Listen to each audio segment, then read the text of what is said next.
Hello বন্ধুগণ, আমি সাধনা নতুন আরও একটা ঝাঁকানাকা রেসিপিতে তোমাদের সবাইকে স্বাগত জানাই। পুষ্টিগুণে ভরপুর সজনে শাকের মধ্যে মাত্র 2টো ডিম দিয়ে যদি এইভাবে সজনে শাক রান্না করা হয়, গরম গরম ভাত রুটির সাথে খেতে জাস্ট অসাধারণ লাগে। তো রেসিপিটি প্রথম থেকে শেষ পর্যন্ত দেখার জন্য তোমাদের কাছে অনুরোধ রইল। তো চলো দেখে নেওয়া যাক আজকের রেসিপি।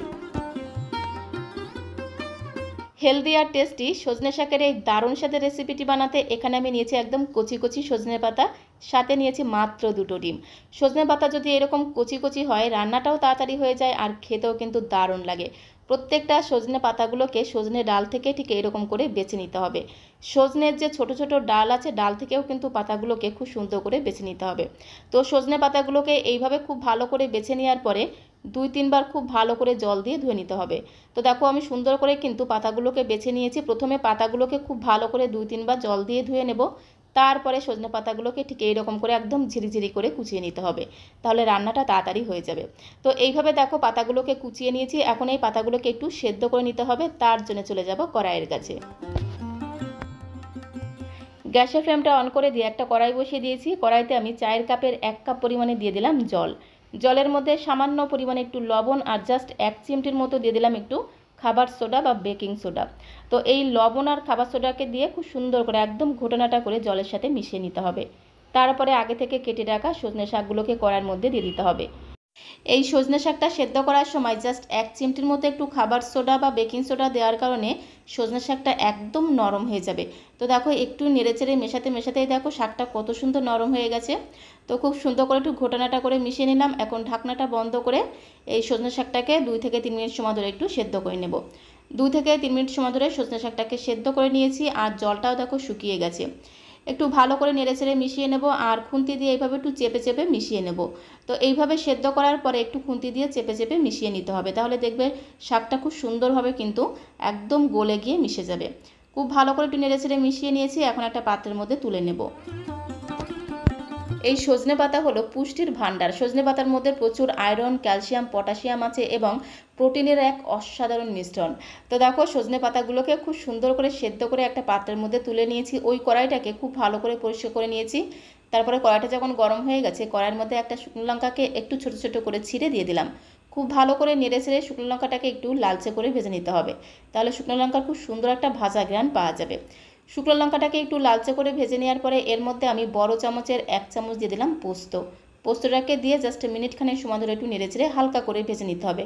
খুব বেশি লাল লাল করে ভাজবো না, জাস্ট একটু মুচমুচে হবে, একটু হালকা করে ভেজে নেব। তো দেখো পোস্তটাকে একটু নেড়েচেড়ে হালকা করে ভেজে নিয়েছি। এখন একটা পাত্রের মধ্যে আমি তুলে নেব। তো দেখো পোস্তটাকে ঠিক এরকম করে একটু হালকা করে ভেজে নিতে হবে। তারপরে এই পোস্তটাকে একটু হাফ বাটা করে গুঁড়ো করে নেব, একেবারে মিহি করে গুঁড়ো করব না, এইরকম একটু হাফ বাটা করে শুকনো লঙ্কার সাথে গুঁড়ো করে নিতে হবে। তাহলে দেখবে খাওয়ার সময় একটু গালের মধ্যে পড়বে, খেতে কিন্তু দারুণ লাগবে। তো পোস্তটাকে একটু হাফ বাটা করে গুঁড়ো করে একটা সাইডে রেখে দিলাম। ওই কড়াইতে আমি 2 চামচ দিয়ে দিলাম সর্ষের তেল। তেলটাকে খুব সুন্দর করে একদম ঘোটানাটা করে কড়াইয়ের গায়ে লাগিয়ে নিতে হবে। তারপরে তেলটা যখন গরম হয়ে যাবে এখানে আমি নিয়েছি 2টো ডিম। তো এখানে আমি 2টো ডিম নিয়েছি, চাইলে কিন্তু তোমরা একটা ডিম দিয়েও করতে পারো, আবার 3টে ডিম দিয়েও করতে পারো। তো এখানে আমি 2টো ডিম নিয়েছি। ডিম দুটোকে আলাদা একটা পাত্রের মধ্যে ভেঙে তারপরে দেখো কড়াইতে দিয়ে দিলাম। ডিমের মধ্যে দিয়ে দিলাম স্বাদ মতো লবণ। লবণটাকে দিয়ে খুব সুন্দর করে নেড়েচেড়ে ডিমের একটা ভুজিয়া আমি তৈরি করে নেব।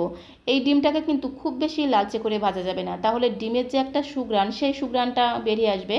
সেক্ষেত্রে কিন্তু সজনে শাকের যে একটা নিজস্ব সুঘ্রাণ বা ফ্লেভার আছে সে ফ্লেভারটা কিন্তু পাওয়া যাবে না। সেজন্য ডিমটাকে খুব বেশি লালচে করে ভাজবো না, এইরকম করে ডিমটাকে ভেজে নিতে হবে আর ডিমের এইরকম একটা ভুজিয়া তৈরি করে নিতে হবে। ডিমটাকে ভেজে নিয়েছি, এখন একটা পাত্রের মধ্যে আমি তুলে নেব।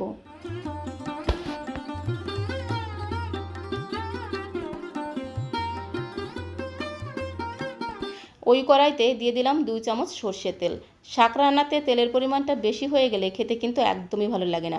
তেলটা যখন একটু গরম হয়ে গেছে হাফ চামচ দিয়ে দিলাম কালো জিরে ফোড়ন।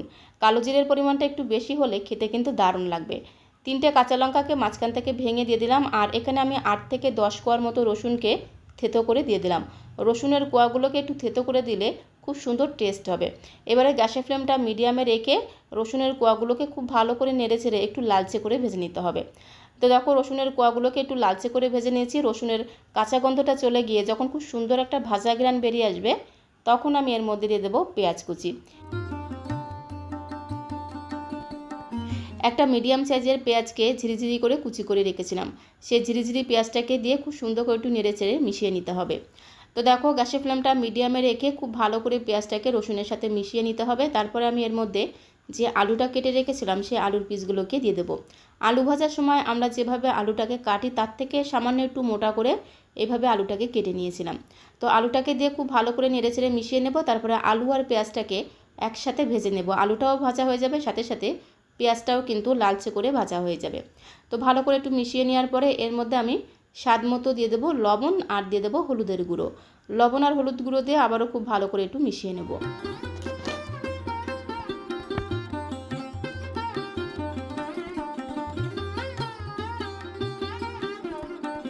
তো স্বাদ মতো লবণ আর পরিমাণ মতো হলুদ গুঁড়ো দিয়ে খুব ভালো করে নেড়েচেড়ে মিশিয়ে নিলাম। এখন ঢাকনাটা বন্ধ করে গ্যাসের ফ্লেমটা মিডিয়াম টু লোতে রেখে 2 থেকে 3 মিনিট সময় ধরে আলুটাকে একটু ভেজে নিতে হবে। এতে আলুটা কিন্তু 60 থেকে 70% মতো সেদ্ধ হয়ে যাবে, আর বাকিটা শাকের সাথে রান্না হতে হতেই কিন্তু নরম হয়ে যাবে। তো এখন আমি এর মধ্যে আগে থেকে সেদ্ধ করা সজনে শাকটা দিয়ে দেবো। সজনে শাকটাকে দিয়ে খুব ভালো করে সমস্ত কিছুর সঙ্গে নেড়েচেড়ে মিশিয়ে নিতে হবে। 4-5 দিন আগে সজনে শাকের আরও একটা রেসিপি আমি তোমাদের সাথে শেয়ার করেছিলাম। সেই রেসিপিটা তোমরা প্রত্যেকে ভীষণ ভীষণ পছন্দ করেছো, অনেক অনেক ভালোবাসা দিয়েছো। তাই ভাবলাম আজকে আমি তোমাদের সাথে মাত্র 2টো ডিম দিয়ে সজনে শাকের ভিন্ন স্বাদের একটা রেসিপি শেয়ার করি। এই রেসিপিটাও খেতে অসাধারণ টেস্টি হয়, গরম গরম ভাত রুটির সাথে খেতে দারুণ লাগে। তো এর মধ্যে আমি ডিমের ভুজিয়াটা দিয়ে দিলাম, আর সাথে আমি জাস্ট 2 চিমটির মতো দিয়ে দেবো একটু চিনি। একটু চিনি দিলে স্বাদের ব্যালেন্সটা ঠিকঠাক থাকবে, খেতেও কিন্তু দারুণ লাগবে।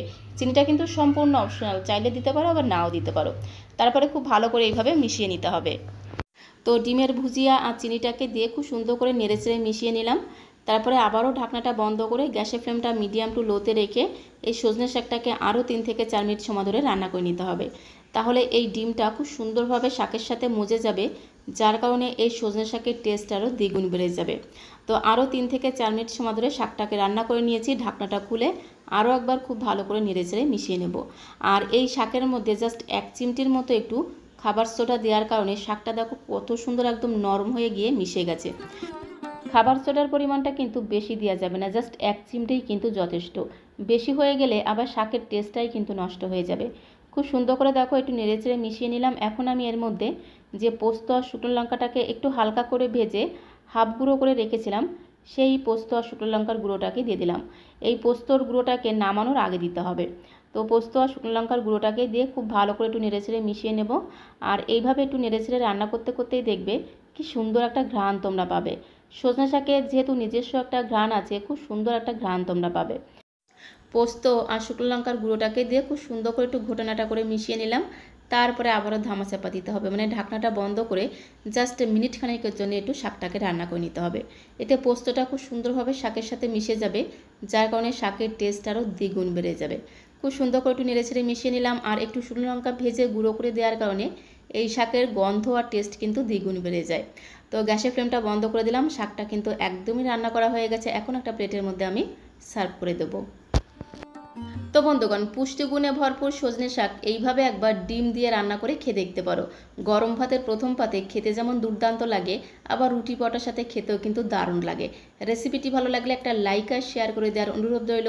নতুন বন্ধু হয়ে থাকলে চ্যানেলটিকে সাবস্ক্রাইব করে দিয়ে পাশে থাকার অনুরোধ রইল। তো আজকের মতো এই পর্যন্ত, সবাইকে অসংখ্য অসংখ্য ধন্যবাদ।